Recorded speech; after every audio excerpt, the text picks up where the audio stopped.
Good morning. Welcome to a very special Pro Landscaper Online Summit. Thank you all for joining us this morning. We've got about 200 people signed in. I hope you're all well and keeping safe. Today, I'm delighted to be joined by Sue Biggs, the Director General of the RHS. Sue was appointed in 2010 and has overseen massive change and investment within the RHS, but I doubt she's ever been involved in a tougher working life situation in the last few months. With the cancellation and postponement of the RHS Shows, the temporary closure of the gardens, actually at the potentially what's the worst possible time for us as an industry and the wrong season. Morning, Sue. I hope you're well. And thank Yes, you very much I am. for joining Thank us. you. Very well. Good. And has it been the toughest time in your working life?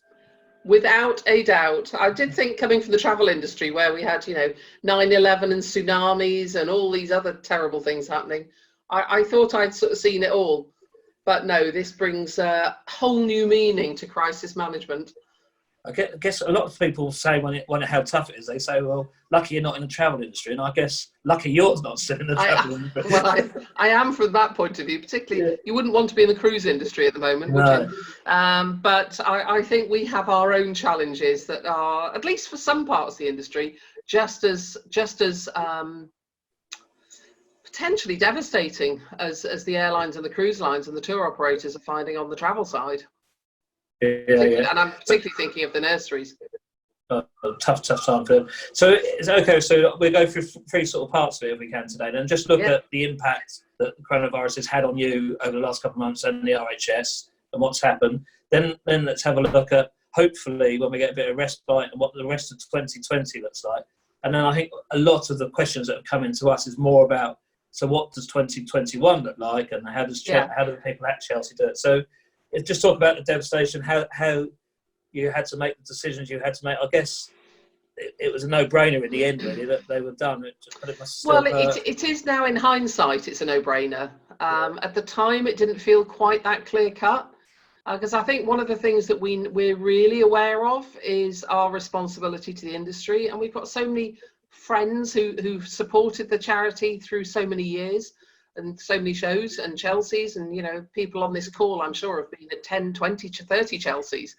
So for us to just say, oh no, it's clearly we have to close Chelsea, it's one thing when it's our own garden, and that in many ways was an easier call. But to close Chelsea, that is sort of the pinnacle of the horticultural year for the world, is quite something. I must admit I had a couple of sleepless nights before we did finally decide, but you're absolutely right. When it then came to the decision, it was easy because we've from the word go followed government advice, and top has to be the health and safety of our staff and our partners in this, whether the landscapers, the nurseries, the designers, the trade stands, the caterers. So many people are involved in Chelsea, and it just was not possible to do that show in any shape or form. We did look at whether we could hold it with no visitors, which would have been really weird. But the BBC could have filmed it, but we couldn't build it in that way. Everyone who's there, particularly the landscapers on this call, will know how cramped conditions are at Chelsea. So with great sadness, knowing the impact it had on so many people, we did take the call then to cancel it.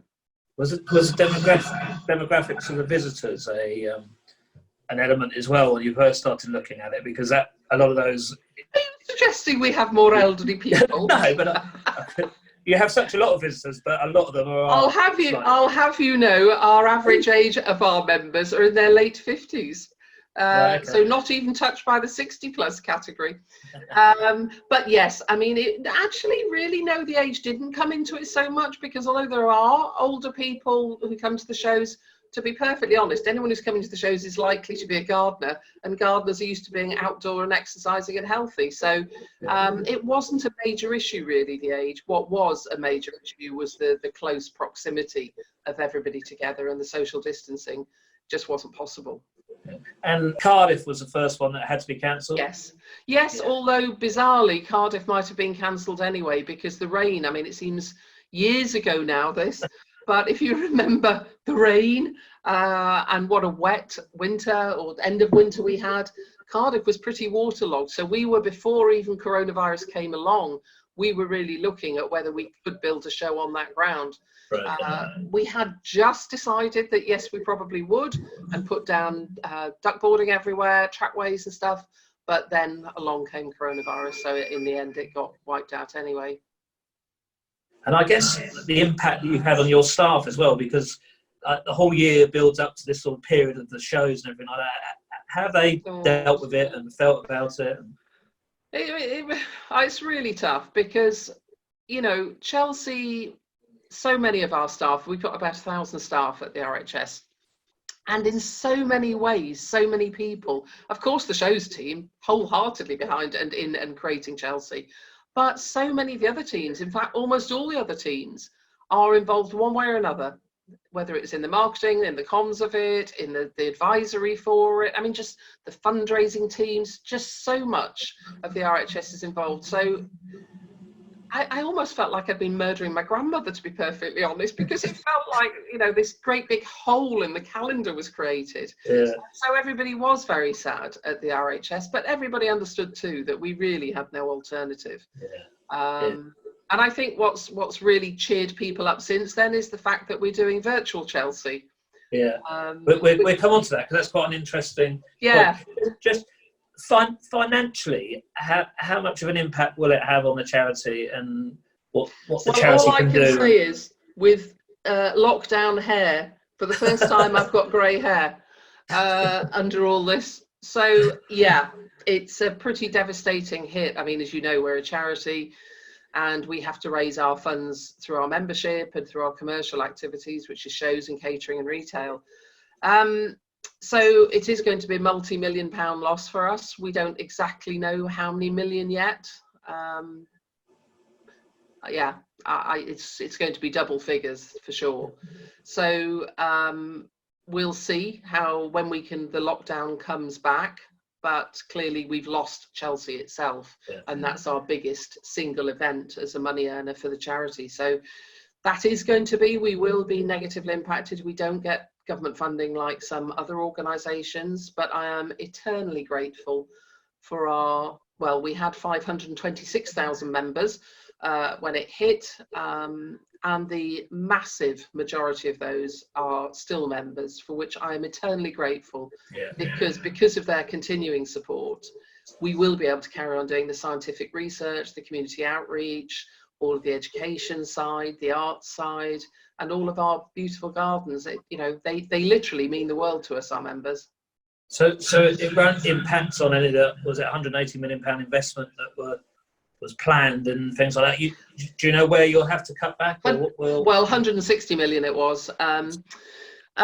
We hope, because over the last sort of few years, knowing that we had this strategic investment programme, we have been very prudent and been able to put more reserves away in case something like this happened. Not that I think we ever dreamt something like this would happen, but it isn't going to threaten the financial stability of the charity. We will definitely survive. That's the great news. But we also have to fundraise for this strategic investment programme. And I mean, our fundraising team's done an amazing job of getting over 30 million already in. But we still have another 10 to go. So we will have to, we've already taken advantage of the furlough scheme. Just over half of our staff have been furloughed, and we hope to welcome them back in July, but who knows what will happen. And some things will get delayed.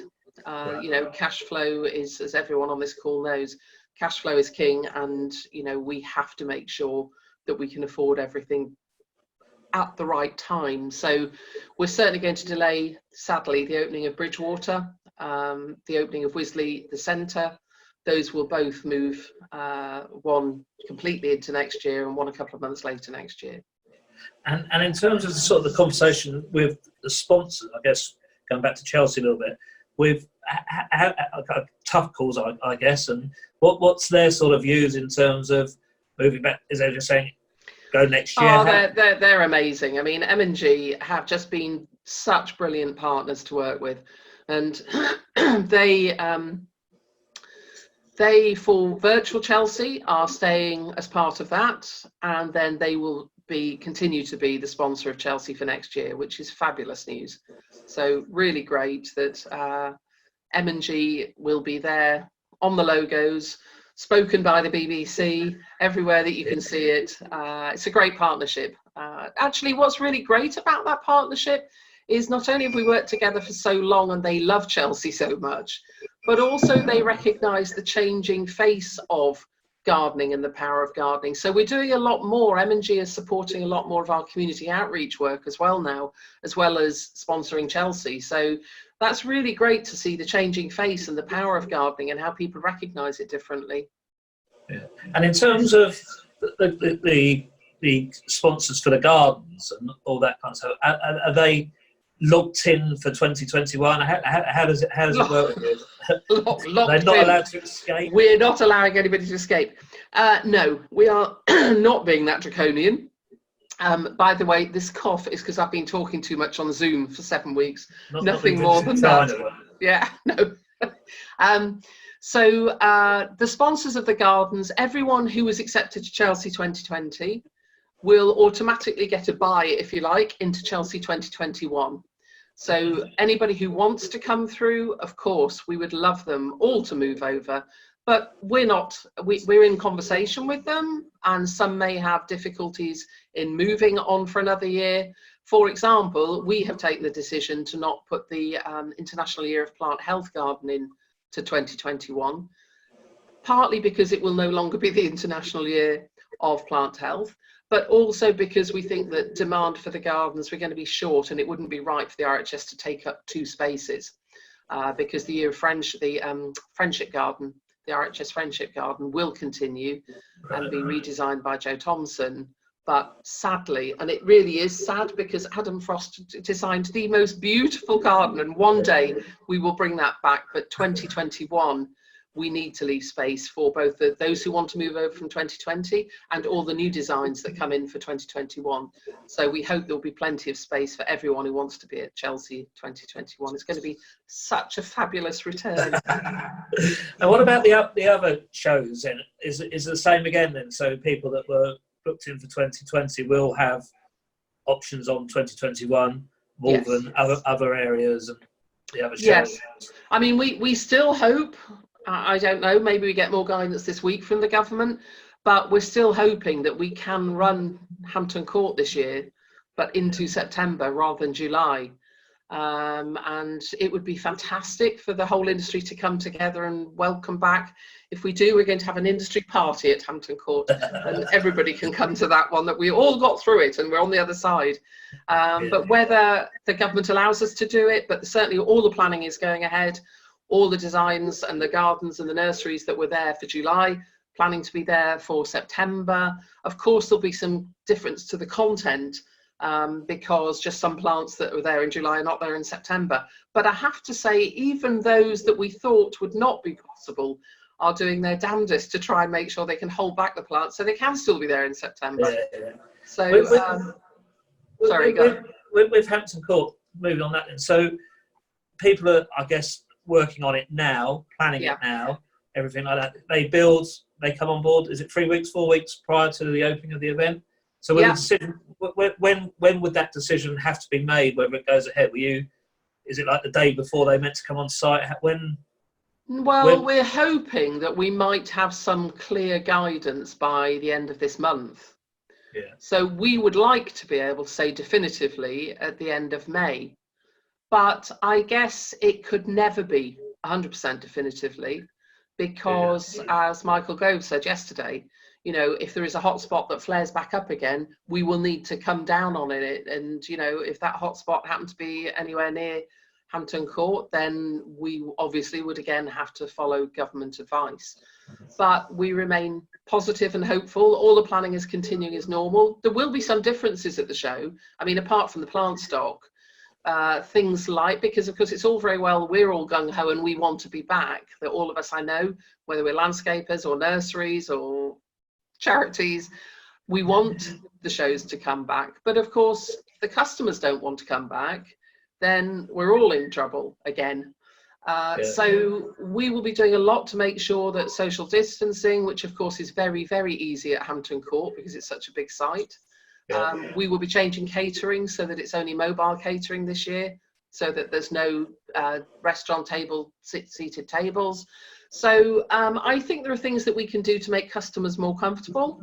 But I think in the scheme of, when you think 7 weeks ago we hadn't even entered this weird world, we've got quite a long time before September now. And as you say, if it's going to be the day before they come on site, then we need to decide in sort of early August, really, would be the absolute last date that we could confirm it or not. But fingers crossed.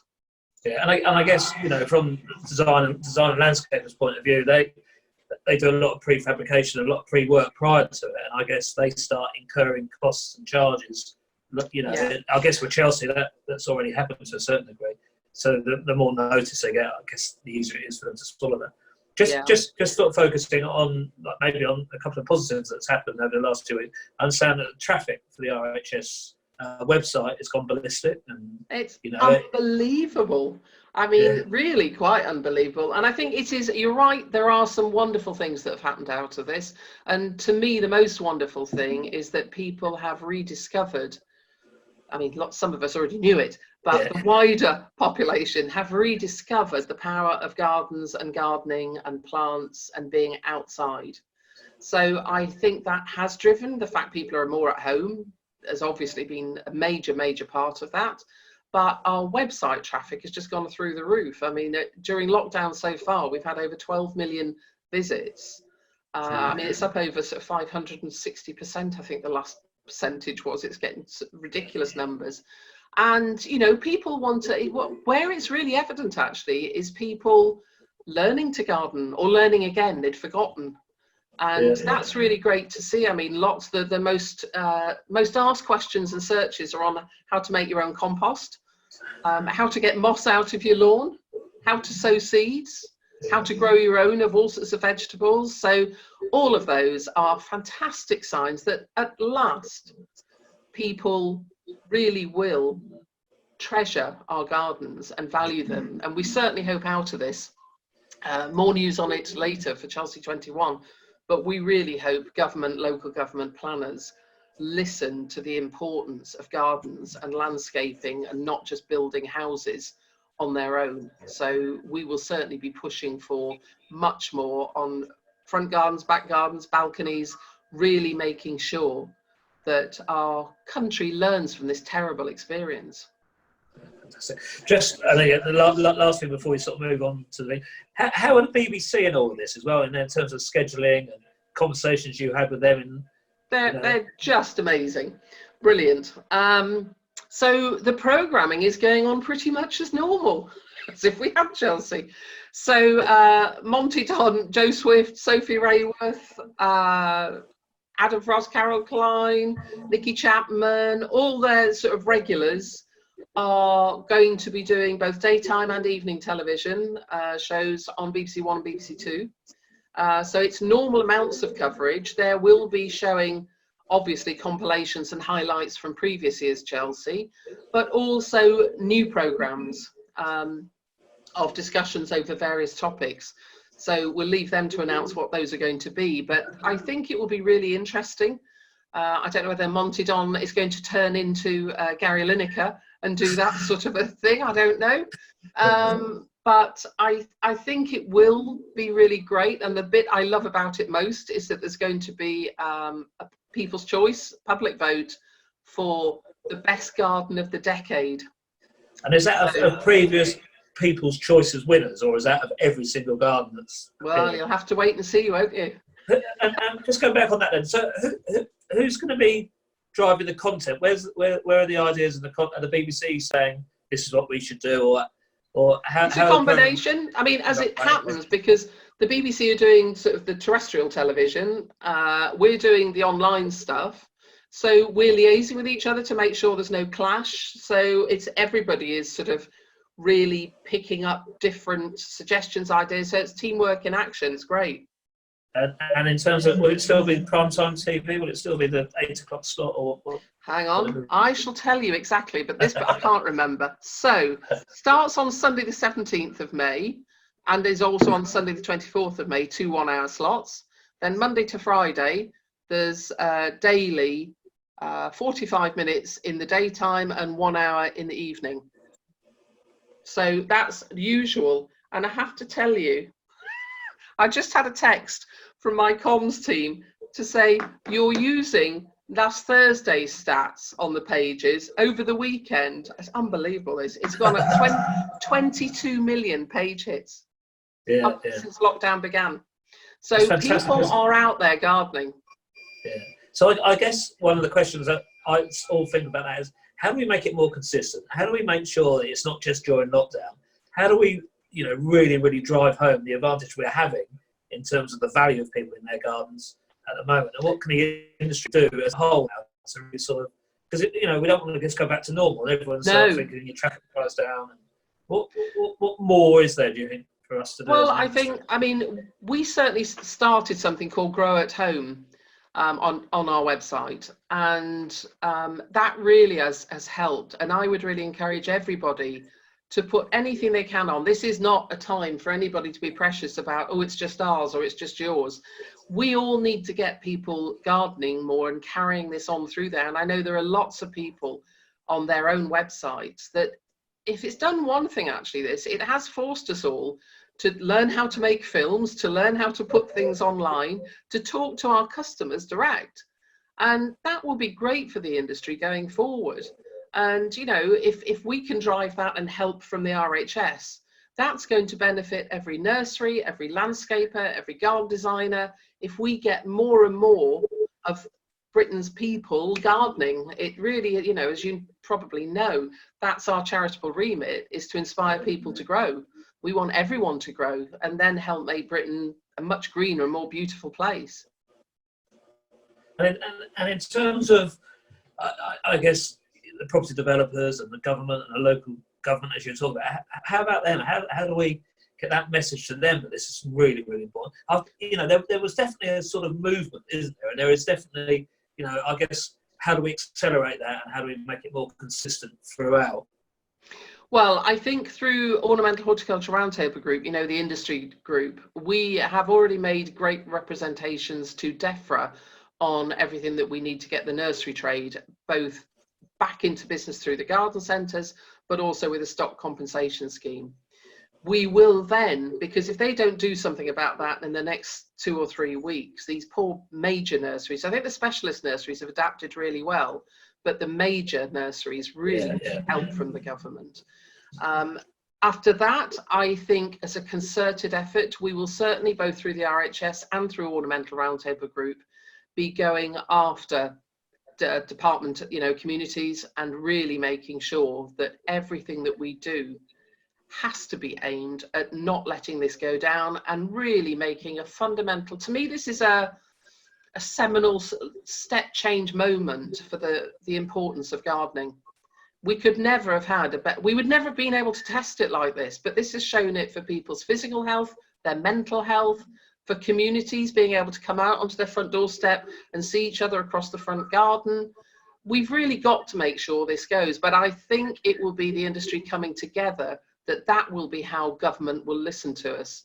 So I would really encourage everyone to work together and not go off separately, because I know, I don't know whether Wayne Grills is on this call, but, he is. Well, he does a great job through Barley and HGA with their work, through all of the garden centres and other landscapers, APL, to really make sure that we join up this industry, because then government will listen to us. I mean, we're a huge industry. We're bigger than aerospace, for God's sake. We should be proud of our industry and need to get the boxing gloves on for government when we can go back in.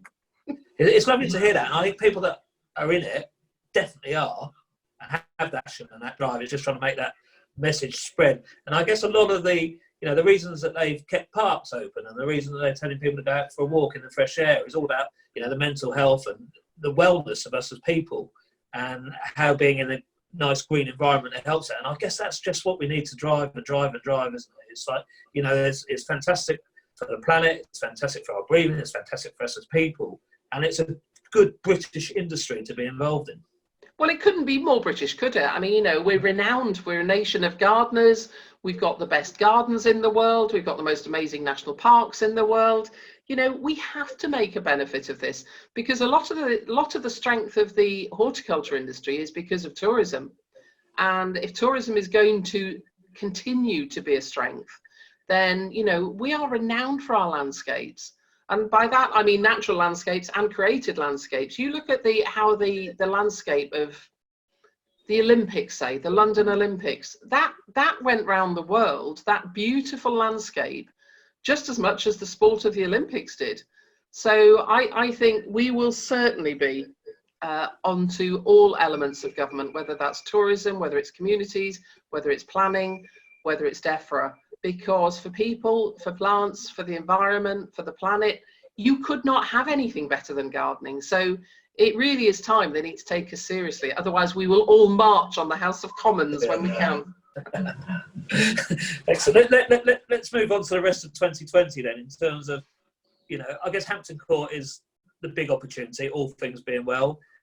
Is it going to be bigger? Is there going to be more gardens? Are you going to accept more gardens in there, or is it going to be as your real plan? And I think it will be what it will be, without sounding a bit like a politician and avoiding the answer, because I think a lot of people are just waiting to see what's going to happen. Yeah. So we hope that I don't think it will be physically as big as last year, because we're taking out a lot of the big catering, and because we've lost millions, we can't afford the multi-million-pound risk that all those big structures are. So I think it will look a bit different, but actually what we hope, I mean, we changed its name to a festival before, and that's really quite festival-y, and lots of sort of smaller areas where you can literally chill out. It's going to be lots on Grow Your Own, lots on well-being and places for sanctuary, and just beautiful plants to know, with lots of advice of this is how they could look in your garden with the garden design, and this is how they could look if you want to plant them yourself and just buy some, because people have been starved of buying plants this year. So I'm sure the nurseries will have a great time at Hampton Court this year. And have you seen a rush of nurseries that maybe are at Chelsea looking to go to Hampton Court? Is there we've certainly got a lot of the exhibitors wanting to come. I mean, obviously some of them can't because it's just the wrong Chelsea. It's, you know, Hampton Court, July to September is a big enough jump, but Chelsea, May to September for a lot of the plants just isn't possible. So I'm sure we will definitely see some of them, and all the normal ones that are there at Hampton Court, because I mean, to my mind, the Hampton Court marquee is as good as the Chelsea one. It is amazing when you come in there and see this whole great swathe of beautiful British plants all in flower. So I hope we get at least one flower show this year where we can all walk into that marquee and have that amazing smell and sight. And what September, was that logical in terms of because it's outdoors? Any later might cause problem with the weather. By September, hopefully, it will get the go ahead, and we might be slightly more in control of the virus. It was all of those things. I mean, August, as you know, isn't a great month for plants in many ways. So we decided not August, A, for that, and B, because it was probably, in as much as anyone can guess, probably a bit too soon. Going beyond September, it's getting a bit cold for, you know, sitting and picnicking on the lawn. And if we look at recent years, September has been a much better month actually than August, weather-wise. So let's hope the gods are kind to us, the weather gods are kind to us this year, and that it is a beautiful, balmy Indian summer, which would just be so lovely for Hampton Court and for everybody coming. And how are the sponsors then? Are they nervous about, you know, the investment? No, they're still, everyone's sticking with us. I mean, we're very lucky that we have so many partners that we work with, whether they're, you know, everybody on this call that we work with, whether they're our members, whether they're our sponsors. Everybody has been sticking with us through this. I think they appreciate that, you know, as in so many areas, it wasn't anybody's fault this actually happened. So the sense of community, I think, is really inspiring and moving. Everybody's just helping everyone else to do what they can to stop people either going bust or being out of the game. And so we will just carry on in that way through the whole of this year, and I'm sure into next as well. Well, forever. Yeah, it's very, you know, I guess the sponsors, they need to make that judgment call in a way, don't they? Because they're not sure what it looks like for them outside of it. It's good that they are still supporting and still on it. No. And then all the designers and landscapers are all keen. And so far, so good. Yeah, I mean, nobody's had to sign on the dotted line yet, but so far, so good. And I think there is so much the field. So many people in the industry miss Chelsea that I think there certainly is at the RHS. We just all want to get back there. And I don't know. I shall have to, when I give out prizes, stop hugging people now. I might have to wear a straitjacket. I have to learn how not to hug. No, don't do that. At least smiling and seeing each other would just be fantastic. Really great. So fingers crossed the government allows it. Yeah, and hopefully being outdoors, being very spacious, it looks like it's a type of event that should happen as long as everything's in control. Yes, I think so. But in the end, the health and safety of everyone does trump everything else. Yeah. So we will just wait and hope that we get some clear guidance. But I think, the government is learning as it's going along too. And I hope they'll be able to give some slightly longer term forecasts, because as you said earlier on, to tell somebody 1 month before that we're not running the show is not great for all sorts of reasons. So fingers crossed. Is the demographic and the age demographic different at Hampton Court and Chelsea as well? No, well, we've got more young people come to Hampton Court. There's more families come there because there's so much more space. And so it's slightly younger. So I don't think, I hesitate to say I'm not in my 70s yet, even if I might look it at the moment. But I know from my neighbours here who are in their 70s, they're certainly fitter than I am, and they're definitely furious of this age cap. And certainly the government seems to be stepping back from it this morning. I saw something on the news this morning saying, well, it's not rigid that 70-year-olds can't come out, it's just they need to be careful. So I think things are changing a bit now. But they're talking about biological age, aren't they? Yeah, well, talking about the biological age. And so again, in terms of, in the worst case scenario, what will happen if you can't do Hampton Court? If we couldn't do Hampton Court, and also Hyde Hall Show and Rosemore Show are smaller shows in our gardens, which we also hope to run in September.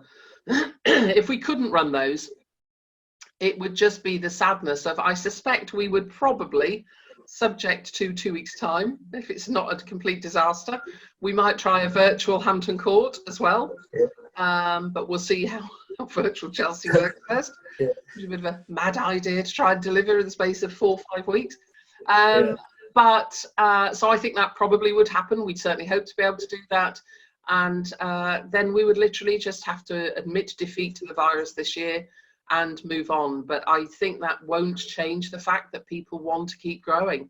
They want to keep gardening. So I'm sure the online activity, whether it's virtual Hampton Court or it's Grow at Home or it's doing more films to show people past Hampton Courts, or the people who tend to come to Hampton Court tend to be close to either Wisley or Hyde Hall. So we show more films around then, which we're doing regularly now every week anyway, so you can see the seasons change at your favourite garden. So those are all online as well. Talk a bit more about the virtual Chelsea then. So it's literally going to be looking back at a lot of the history and the gardens, and talking about... There's a little bit of that, but not a lot of that. Right. It's more about people who've been past regulars at Chelsea, either on the media side, on the designer, the landscaper, the nurseryman, of showing us different things. Now that might be a walk around their garden so that we can see their garden for a change instead of creating one for us. Yeah. It might be doing a Q&A session on their particular plant, of explaining whether it's to propagate it or prune it or whatever it is, how to grow this, their favourite varieties. There's going to be every day a kids club, so that using the links to our campaign for school gardening, that you can tune in, and if you're going completely stir crazy trying to be a teacher at home with your kids, get them gardening every morning. Every lunchtime there's going to be a Q&A, gardeners Q&A, with our own advisors, and also a celebrity gardener every day coming through. So there's lots of different things that won't, it's not going to be, these are the past Chelseas. It's going to be something that is, well, it's not exactly live, but pretty live, and where people can be learning, seeing things, having a sneak peek behind the scenes in people's gardens. So I think it'll be really interesting, and I think it'll either be wonderful or we'll all hide away forever.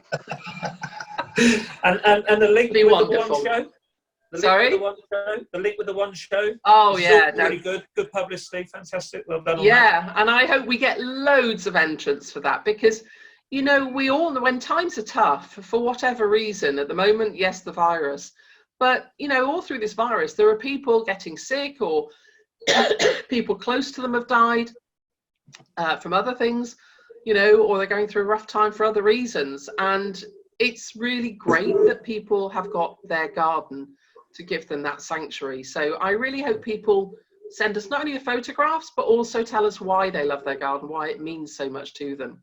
Yeah, it's and great. Who knows, that might become a travelling exhibition around the country. Who knows? Yeah. Well, maybe Futurescape XL in November, we can have the boards up for that. Yeah. Yes. Good idea. So if we move on to 2021 then. Yeah. No, actually, before we do that, just talk about the gardens. I guess you've still got staff working, maintaining and looking after them. And as soon as you can, you'll open them again. And I noticed you're doing something special for members to start with. Yes, we've got around about 60% of our curatorial staff are still on site, making sure that all 4 gardens that will open, and then our 5th garden at Bridgewater in Salford.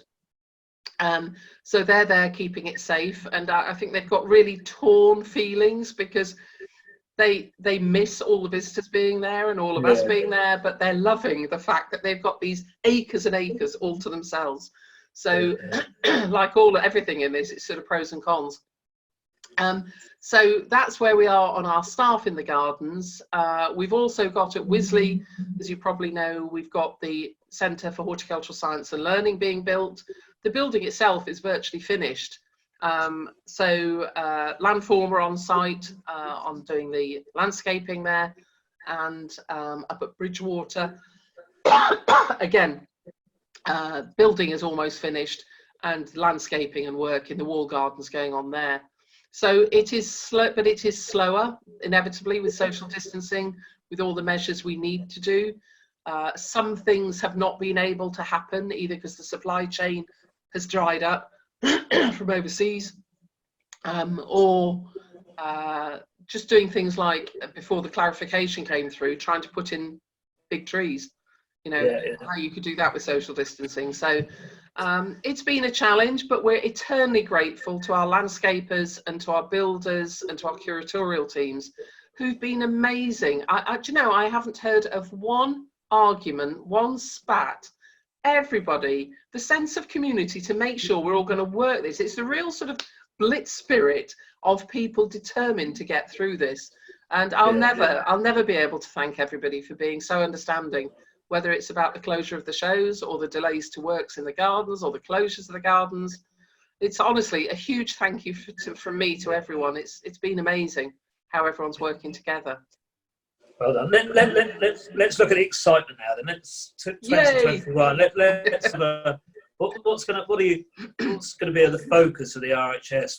How are you going to reinvigorate, or how are you going to get everyone excited about 2021? Well, I think I might need to get into training for May 2021, because it's going to be with the changes. So the first thing we'll have, obviously we've got wonderful things like National Gardening Week next year, but as far as specifically us, in April next year at Wisley, we'll be opening the new Christopher Bradley Hole landscape in front of the laboratory.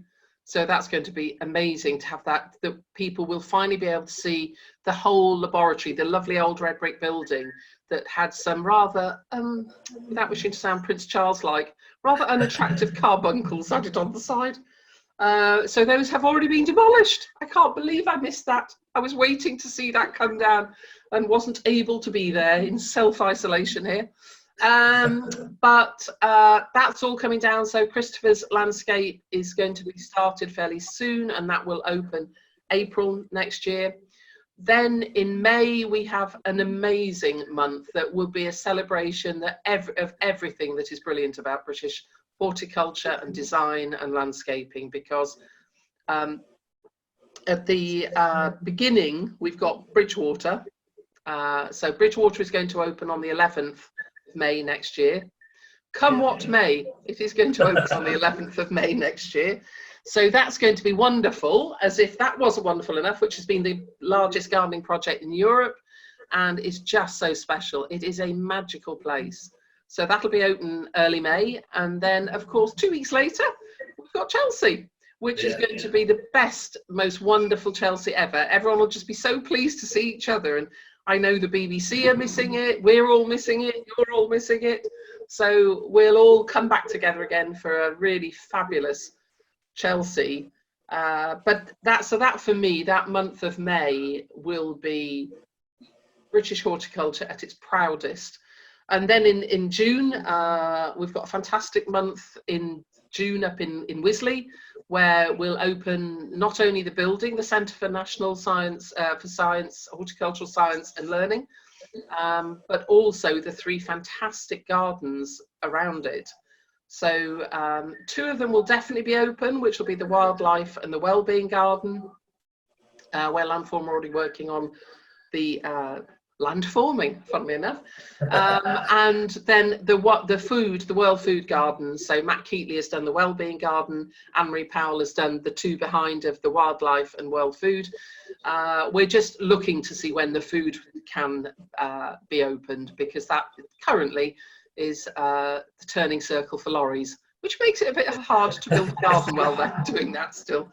So that one may be a little bit behind, but I think spring next year will be a time of regeneration and rebirth and getting back together again. So I think we should all, whenever we feel a bit miserable with how miserable this is, I think let's try and hold on to next spring, because I think that will be a wonderful time. And we're going to have, did you know, perfect weather. We're just going to make sure we have perfect weather too. Just think about Chatsworth, because I guess one of the things he launched to show you what the momentum, you wanted to keep it going. And do you think it may have an impact in 2021 not having this year's event? Well, one of the things we have to look at very carefully is with our smaller shows, because obviously we invest a lot into the shows, and I don't know whether it's public knowledge, but we certainly don't make money out of all shows. We do it for the charitable benefit. So because we've lost so many millions this year, we are going to have to look at how we do shows and which shows we do next year. Some may go down to the sort of show that we do in our own gardens. And that isn't necessarily a problem. I mean, Wisley, I think last year was 55,000 visitors to that. So it's just a different infrastructure and cost base. So that's really what we're looking at the moment. But it's too soon to say where, you know, we have to really see how things go now as to whether any show, I mean, obviously Chelsea is coming and Hampton Court. So the 2 biggies, absolutely. But we need to look at all of the others to make sure what type of show we do. So it might be a slight different look and feel to some of the other shows then on the outskirts. Could be, or we may have to take a sad decision that for next year we couldn't afford to do it, depending on how, when we finish talking with our trustees. Yeah, and internationally then, what are you doing internationally to promote the RHS and I guess the UK industry as a whole? Yeah, I mean, internationally, we work very closely with various, I mean, mainly really on the research side. So very much with other botanical gardens. We work with different science projects. We've got links with the Garden Club of America. So we were due to, this autumn, launch quite a campaign to boost our membership into America. But I'm not sure that's going to happen this autumn now. I think we might wait a while. But, you know, we have our fellows who are our top level of membership, who are really close supporters for us. And some of them live in America, so I think they will help us when the time is right. But America clearly has more of a problem than probably any country in the world as a result of coronavirus. So I think, don't say what you're thinking in your eyes, Jim. Don't say it. I'm thinking it too, but I'm not saying it. No. Maybe if people realise that there is such a thing as coronavirus, so it might help over there. Do you see that the potential international involvement and opportunity to help raise more money would be a good thing for the RHS? Because I guess as such a strong brand, most people would love to be. Most countries would like to have an association or have an event linked to it in one way or another. Yeah, we need to be sure it's not just a use of our name, if you like, because you're right. Anything that's got Royal in overseas is got a good starting point. But we need to be sure if we do expand in that area that it's for the right reasons and that we have similar brand values and that they're doing it to support gardening and the work of the RHS in all of the different areas that we are in, science and education and communities and that sort of side of things. But of course, where we most want it to is in our shows, because that's where our closest links are with some of the most amazing exhibitors who've come in over the years from South Africa, from Thailand, from Taiwan, from France, I mean, all over the place. So we certainly hope that those links immediately into next year can carry on, because that adds so much, I think, to Chelsea and to some of the other shows as well, but it's very evident at Chelsea, and I hope that continues. Yeah, and Chelsea's without a doubt the flagship, and everyone is really supportive, and really, really good about it. So in 2021, is there will the BBC, because I guess they're going to miss out on the live edition, want to do more around it? Do you think there's more an opportunity to make sure there's more coverage or more TV coverage on it? Well, I think the hours that we have is pretty extensive already. Yeah, I think they would probably feel, and maybe we'd agree with them, that I think the coverage is about right. I think, you could swamp too many people. And I think the sort of 14 hours there or thereabouts that we have is a huge coverage for Chelsea. And I know there's generally a feeling that the gardens get more coverage than the nurseries. The landscapers don't get much at all, but that's why we introduced the Landscaper Award, to stop that happening. But we, for the last 2 years, asked the BBC to do it minute by minute, and it really is quite fair. The gardens between the design and the landscape have about half, and the nurseries with the people stories have about half. So it's funny, isn't it? Because from the outside you look at that, and I can understand why maybe the landscapers do feel that they're overshadowed slightly, and but it does seem to be improving, and there is more of them being involved in it, as well as the suppliers as well. When you do the trips to source where the trees have come from and all that, I think it just makes that much wider. They're the really good stories. But I think if there's any landscapers, I mean, I would put out a plea now to anybody listening to this, that if you've got a story you think is worth covering, then let us know. I mean, email me. And let me know if you think that there is something that you think is a good enough story to show the BBC. I can't promise for this year now because they're quite far down the road, but for next year, then shout up, because that's generally how people get on, because they shout up.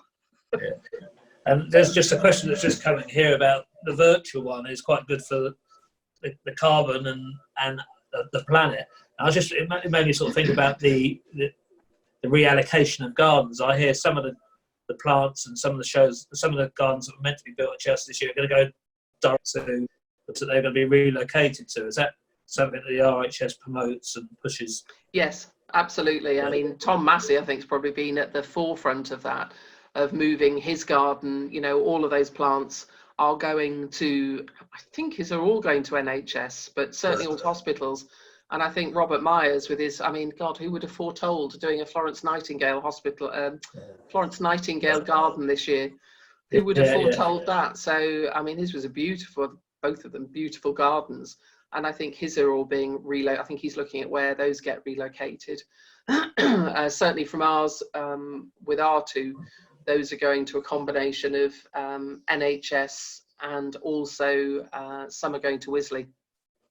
Reduce our cost down. Fantastic. I think that's it, Sue. I really, really appreciate you taking your time and joining us today. I think it's been really worthwhile. Very positive comments about how it's gone, and people like to see your honesty and your enthusiasm come through. So thank you very much. And well, thank all of you.